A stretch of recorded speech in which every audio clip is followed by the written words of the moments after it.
I'm Matt Hornback with Modular Gym Technologies, and today we'll be reviewing a stage from a one-day local club match in Parma, Idaho.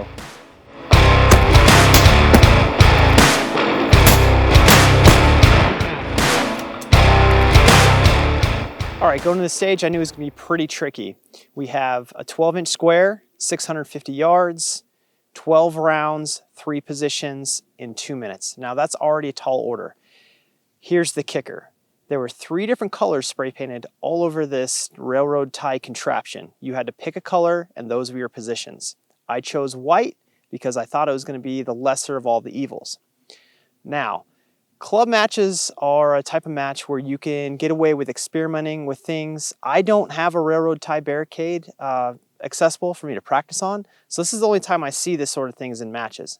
I know that they have some really tricky parts to them, so I was going to try different techniques to kind of see what I could make work on the fly.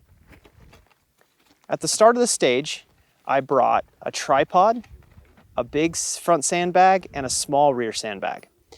My thought for going to the first position was I really need to see where the round was impacting, if I hit the plate or I missed. So I set up my sandbag, the rifle, and then used the tripod as a rear support to anchor the rear of the rifle. I really wanted to see where I was going to hit.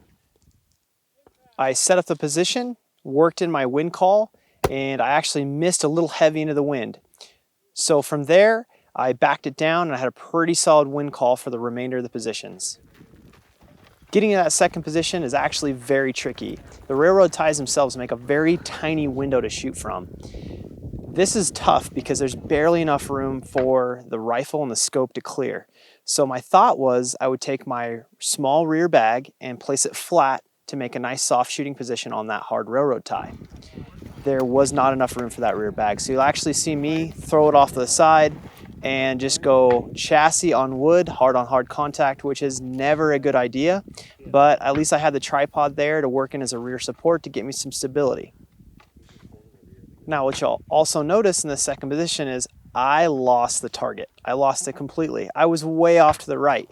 I was so worried about building that position that I forgot one of my primary rules of orienting my body towards the target. It takes me a while. I burned up a lot of time, and now I've got this pressure. Am I going to get the rest of the rounds off in time? I have to work a wind call, still make clean presses, and see where I hit. Even with the time crunch, I still took my time, collected 4 hits off that second position. Not bad. Now I know I really have to kick it in next gear to get all my rounds off in that third position. I don't advise that at all. Take your time and get the hits. Now, you'll notice that I already pre-positioned my large sandbag on that third position. It's a very low, almost prone position. It's pretty tricky as well.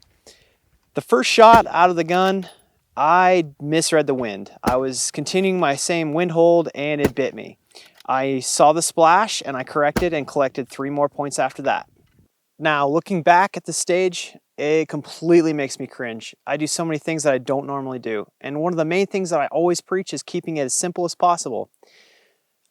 I could have done a lot better time-wise had I just brought the big front sandbag and the tripod and never brought that little rear bag into play.